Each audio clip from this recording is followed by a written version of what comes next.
super high, then you're brought to super low, quiet, boom, and then quiet, you're sleep, boom, and then boom. It's just how it goes. Ooh.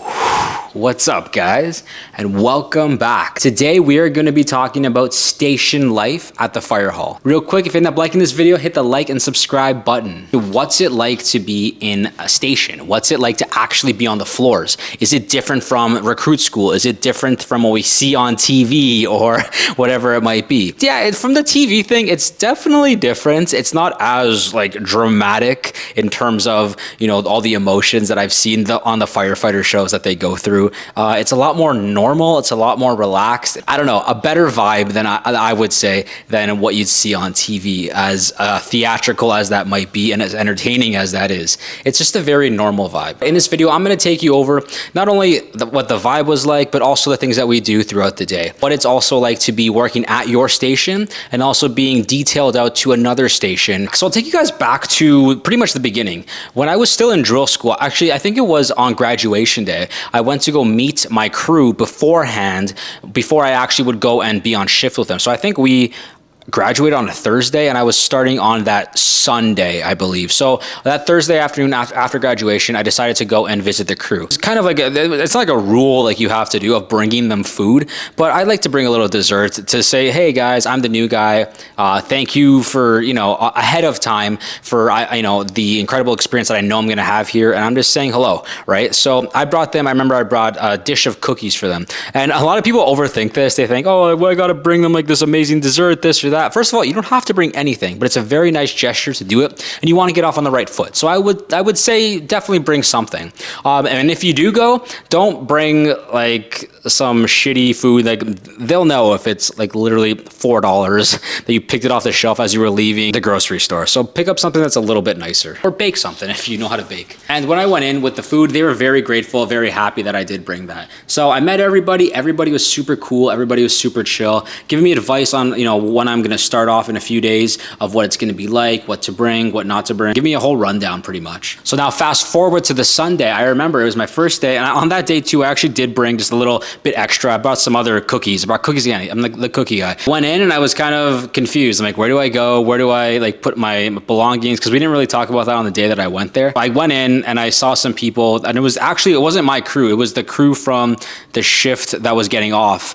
And the reason I kind of ran into them is because you know, you're the rookie. You don't want to show up right on time. You don't want to show up late. And that's a big no-no, but you want to show up a little bit early. So I showed up probably, I think if the shift started at 6, I don't remember. I showed up roughly at about like 5:45. So I was up super early, counted for driving time, and I was there early. Everyone was kind of like, hey, what's up? What's going on? Who are you? Like, I'm like, oh, I'm just the new guy.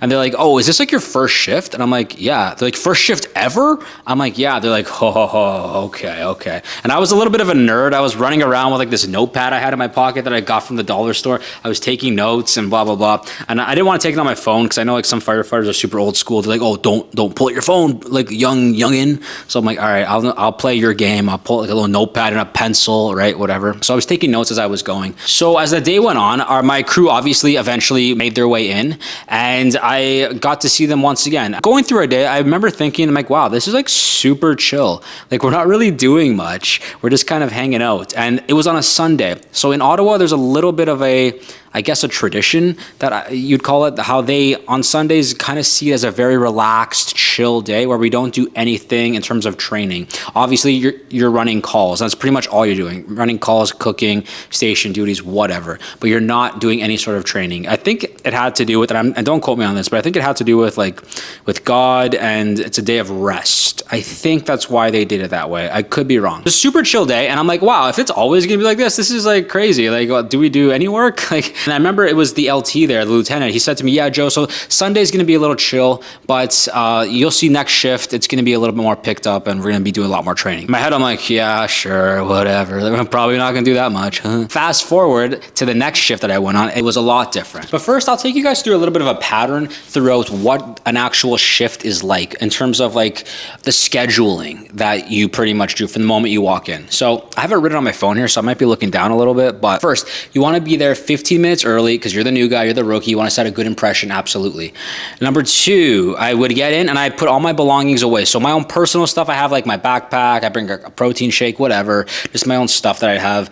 And I'd place that in the locker room where I would take out my actual bunker gear. And then, so I pretty much switch all the stuff, and then I take my bunker gear and I take it to where my position was on the truck. So I was right behind the captain. Your stuff there, and you want to switch out the tags. So there's helmet tags that you could have, little like Velcro stickers you take off of the guy's helmet before you put it on your own, or unless he already took it off himself. And you'd have a tag on the back of your helmet, and you take that and you go put it on the card that belongs to your captain at the front of the truck. It's the accountability card. So essentially, if you go to a big fire, there's going to be the accountability crew over there. The captain essentially is going to give his card over to them so they know who's inside of this fire. You do the check, you switch up your walkies as well, and then you start to go and you do your truck checks. So for me, I would always make sure that the stuff that I was using, particularly for that shift, so pretty much the Halligan bar, axe, if there's going to be fire extinguisher, whatever, all the stuff that I would use, I'd check first to make sure that it was all set up properly the way that I would like it if I had to take it out of the truck, you know, put the high-rise pack on my shoulder, on my back, whatever. Because sometimes you get on and some other guys are taller than me, shorter than me, whatever, and they have their own way of putting it on. So they switch it up to how they like it. A lot of the times it was the exact same way that I wanted it, but you got to double check, because last thing you want is to be going to a fire or whatever, and you're like, I can't grab the equipment, fuck, and you're fumbling around. No, you don't want to do that. You want to make sure everything's good, show up early, do it the right way. After that, you checked all the medical gear. That was the rookie's job. First aid kit, the O2, the AED, making sure everything works, goes through it all. If there's anything missing, usually the guy on the shift before will have replaced it, but sometimes people just forget, so it's all good. After that, you go through the rest of the truck. You go through you pretty much go in a systematic order all the way down to the back. You see where the fans are, you see where all the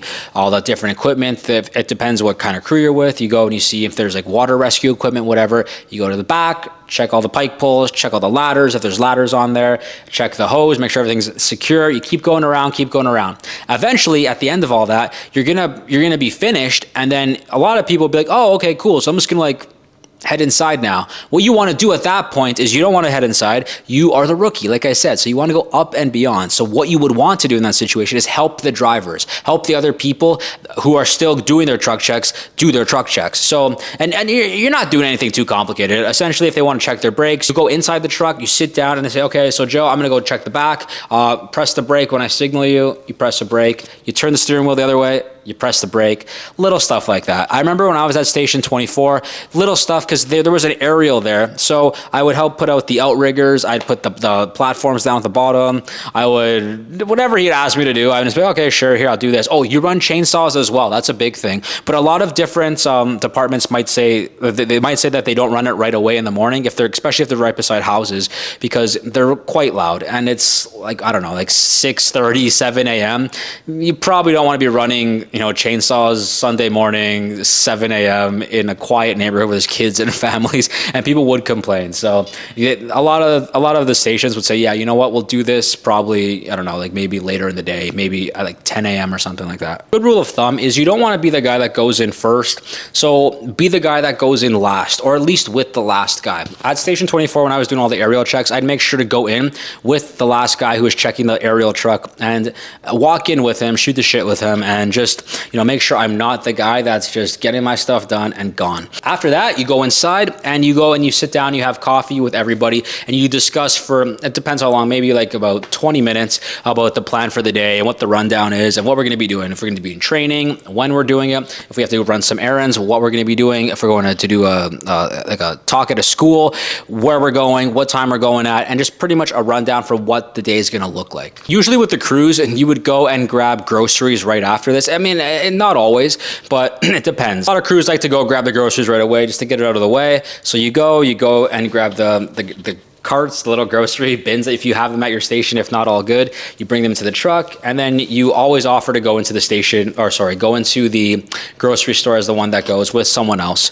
Have your radio on in case a call comes in. And that did happen quite often, actually. In addition to that, when you're in the grocery store, it's super little things. Be the one who pushes the cart. Be the one who carries the heavy thing. Be the one that says, oh, there's something hard to do here, even at the grocery store, and say, I'll be the one to do it. No problem. Let me do it right now. Go up and beyond no matter what you're doing. If it's a big task task, of course, but if it's a small task, look for the up and beyond in every single situation that you're in and do it. At this point, you get back to the station. If you were doing any sort of errands, maybe you'd go and have to do them at this point, maybe not. And if you're doing them in the afternoon or whatever it was, then you probably at this point, depending on how long it took you to cook lunch, you would start cooking, right? Or maybe you'd have a little bit of downtime, whatever it might be. And if there's station duties around the station, obviously you work them in to whatever downtime you have. So your quote unquote downtime as a rookie, you really shouldn't be having too much downtime. It should be, okay, what can I do around here? What can I do? What can I do here? What can I do? And if there's really nothing to do, find something. You should have a little bit of a list on on your phone.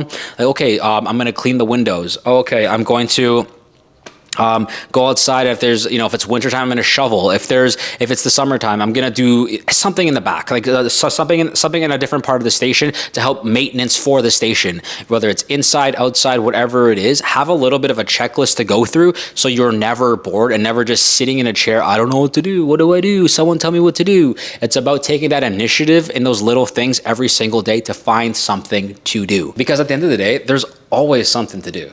But you're also not a child, so like you're not going to have a grown man who's your captain. Maybe you will, but you're usually not going to have a grown man who's going to be, hey, I need you to go go clean the hedges outside. I need you to go shovel this, shovel. Like, take the initiative, just do it. After this, if you didn't do cooking already, you would cook and then you'd have lunch. At this point, it would relatively be around after lunch, 12:30-ish. So at this point, you'd have a little bit of downtime, and as the rookie, you'd go sit down in the watch desk for maybe an hour or so, an hour or two, whatever. And that's kind of the expectation at that point, just to sit there, do some studying, do some reading on the training that you're going to be doing in the afternoon. So that you fast forward, it's now maybe 1, 2 o'clock, the crew all goes, everyone has a cup of coffee, then they go out and they go do training, whatever it might be. So it might be on my first shift, or on my second shift rather, it was high-rise training.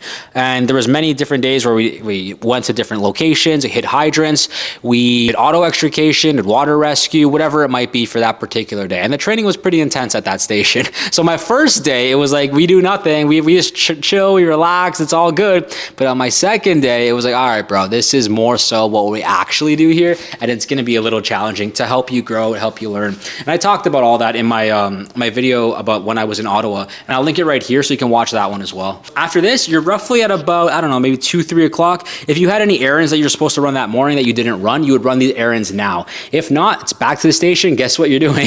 You're cooking again. And that's the thing. That's why cooking, it's such a big part of the job. And for the rookie, you might not be the guy that cooks like just by yourself, because at station, whatever, 43, 24, everybody was like, yeah, I want to help, but you're definitely there helping them cook. So just because you're not like the main chef, quote unquote, you definitely are like the sous chef, for lack of a better term. That's what you are, right? So you're cutting onions, you're prepping stuff, whatever it is. And you always want to ask, like, what can I do? What can I do? Like I said before, going up and beyond is not just for at the calls or during training, which definitely it is for sure there, but at the little things as well that I think people tend to forget about. Go up and beyond. Look for the up and beyond in the mundane, normal tasks. After that, you'd eat dinner and you'd have a little bit of downtime after that as well. Again, station duties. And a great way when you're just starting off, I don't know if it's a station duty or it's just kind of studying, but go look at the truck. Go look at the truck outside and make sure you see where everything is. What is this piece of equipment? What's that piece of equipment? If you have a good crew, I'm pretty sure you can go and just ask them and they'd be like, oh, so that's for this or that's for this. And you'd want to use this at this point or use this at that point. The captain asked for this, that's what this is.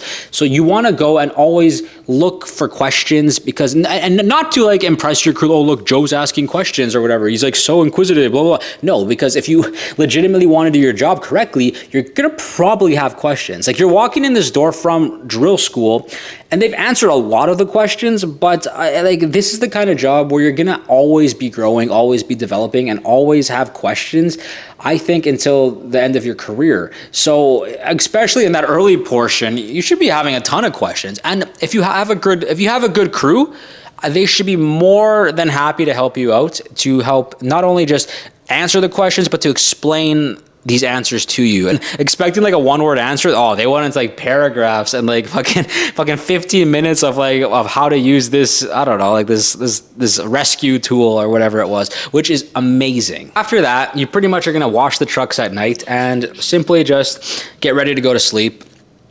and nothing too exciting at the end of the day. Also, a lot of the times there's emails that come out from the chiefs that you have to do some sort of online training for maybe for health and safety or whatever it might be.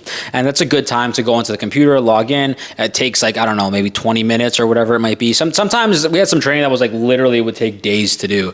Like you'd have to log in step by step by step, and it was just watch video, this and that, whatever it might be. So it might take a little bit of time as well. So it's a good time to catch up there. And then at night, obviously, you go to sleep. Now, in the morning, you'd wake up and you'd want to, again, set your alarm on your phone, and you want to wake up a little bit before everybody else. Maybe, like, say if we wake up and the shift changes at 6, I don't know, 5:45, 5:30, you get up, put a pot of coffee on, go to the front door. If the newspaper gets delivered there, get the newspaper, put it on the table, have everything kind of set up. In Ottawa, we had to bring the flag up and down at night. In different departments, you don't have to do that. So obviously, do what your department does. Don't just do that. But if they do, you definitely have to do that. And that's pretty much a good touch. Put the coffee mugs out for everybody. So when they get up, there's already their coffee mugs ready to go. Little touches like that. Again, it's not a big deal, but go up and beyond for everything. Everything. That's pretty much it. That's pretty much how a normal day would go. And I know obviously it goes without saying, but you're running calls in between all of those different things, right? It's like, yeah, I didn't say you're running calls in between, doing station duties or in between training or in between dinner, because a call can come at any time, any day. It doesn't matter. It doesn't care. Oh, they're eating now, so like, don't worry about it. No, there's calls all throughout that day. All throughout that day as well. And that's like the awesome part of the day. It's like super high, then you're brought to super low, and then it's quiet, boom, and then quiet, you're sleepy, boom, and then boom. It's just how it goes. The one thing that I want to talk about as well is kind of how in Ottawa, how we'd actually receive the calls when they'd come in. The calls in Ottawa, I don't know if any other department does it like this. I don't know why they do it like this still. It seems like it's very outdated, but so what we do is we'd have a fax machine. And beside the fax machine, there was a microphone that you can talk on, obviously, and it goes across the entire station, right? So we'd get the fax machine where the calls would come in, and we'd get the microphone and put it literally touching the fax machine, like this, and the second that a fax would come out, you'd hear that. So you would then hear that over the PA system, and then probably about 5 seconds later, the tones would actually go off. So when we heard that, that was essentially our tone to say, oh, like we're going out. And the second I'd hear that, I'd get up from my chair and run and be like, oh, going out. And everyone's like, wait, what's going on? And then we'd have to run to where the fax was. And this is why it's so outdated. We had to run to where the fax was, tear it off, say, okay, we have a medical emergency at 123 whatever address, and then we'd have to say which trucks were supposed to go to this emergency. So it'd be like, okay, I need pump 43, and then they weren't in order, by the way. And then it's like another truck from another station, from another truck. Oh, rescue 43 is going. Another truck. And tender 43 is also going. Okay, here we go. Boom. And then you just run out, go get dressed, and go. It was such a strange way to do the calls, because I know in other departments, literally the tones just go off. Someone speaks, you're going here for this. These trucks are going, boom, done. Like, I don't know. Whenever I used to tell my friends who would work in the GTA at the time about that, they'd all laugh. Like, dude, that's like fucking like from 1980. And I'm like, honestly, yeah, like it seems like it's very outdated. Right? But regardless, that's what they had over there. And the last thing I want to talk about here in this video, or maybe the last thing, I don't know, but is the shift trades and working other shifts and working at other stations throughout your first year. I will confidently say some of the best shifts I ever worked was when I did a shift trade with somebody. If someone needed a shift off or whatever it was, they'd say, hey Joe, I'll take your shift here if you take my Monday shift, whatever. So if it worked, and you could help them out for sure. And when I did that, I probably did it about, I don't know, like maybe 5 to 10 times in my first year in Ottawa. And it was just so much fun. Honestly, you go to a different station, different crew, different part of the city, and you have different call volumes. It's everything. Everything's just so different. And it's a very, very good thing to do, I believe. And I think, in Ottawa, they didn't really want you to like detail you out, which is a different than shift trades. So being detailed out essentially is you'd be driving to work in the morning. I hope they fix this by now, but you'd be driving to work and you have to check your phone pretty regularly to see if you are actually going to your station or if you're going to a different station in the city. And a lot of times people would show up at like station 43, 24 and be like, oh, I'm on shift. And they're like, oh, dude, check your phone. You're at station 33 today. They literally switched it 5 minutes ago. And they'd be like, oh, so I got to go drive across the city. It's like, yeah, well, that's kind of how it is, whatever, right? But what I'm talking about here is shift trades, because they wouldn't do details to the people in their first year because they thought, I think their rationality was it's so much, it's too confusing, whatever. Get used to the actual station you're at. When you would do a shift trade, you're now at a different place in the city. And not only that, but it changes your, I guess, your narrow outlook that you have early on when you're just working at one station for months and months. It changes that and helps you evolve that to see the job for, from a different perspective. Let's say at one station, you're working with people that are just super, not super old, but like older. You're coming in there as a 30-year-old, someone who's in your mid to late 20s, whatever, and you're now working with a crew that's like all in their 40s and 50s, and they're like a little boomer age, whatever. And you're thinking, is this all the people that work at this department? Is everybody just older, or whatever? Cool. You're trying to get used to them, whatever. Then all of a sudden you go to a different station and now everyone's like 25, 30, like 32. And you're like, oh, so there's people in this job that are my age and I can relate to them like shit. And some of those people were the best people I've ever met. Until this day, I still talk to them from Ottawa. Like they're still great people. Some of my best friends in Ottawa are from shift trades. Great people. If you're not from that city that you're working in, you get to now see a total different part of the city. And for me, like I was living in Gatineau, so that was in Quebec. I would literally just drive from the station to Gatineau, to a grocery store, to a gym, and it would be like those 4 places pretty much my entire schedule. So now that I'm at a different part of the city, different station, I'm driving everywhere around that city. I'm seeing different parts. I'm like, whoa, where are we? Like, yeah, this is Vanier, this is Carleton Place, or whatever it was, and you're just being exposed to everything. So it's super, super amazing, and you get to see different demographics. You get to see just the highs and lows of call volumes, because I was coming from station 43 where there was literally like, I don't know, maybe like 4 calls a shift. In the station 24, same thing. But then I'm at station whatever, and there's literally like there's so many calls. Like there's 4 calls in the morning alone, 4 calls before 10 a.m. And then you're going and going and going. And it's like, wow, this is completely different. It feels like a different job almost than working at a station where it's very quiet and chill, whatever it might be. So my best advice to anybody who's going through their first year is definitely do shift trades if you can. If you get the opportunity to work at a different station, take that opportunity. Don't be afraid of it. Like, oh, new people, new crew. Meet new people, meet a new crew. See what it's like in this part of the city. See what this station's like, so you have something to compare it to, and you get a full range of what the job actually entails. I think it's the best. And if it's your comfort zone to not do that, step outside your comfort zone. Step outside. I urge you to step outside your comfort zone. You might meet some of the best people you've ever met in your life. You might have some of the best experiences, go on some of the best calls. And that was another thing. I won't talk too deeply about the specific calls that I went to, but definitely there was a diversity of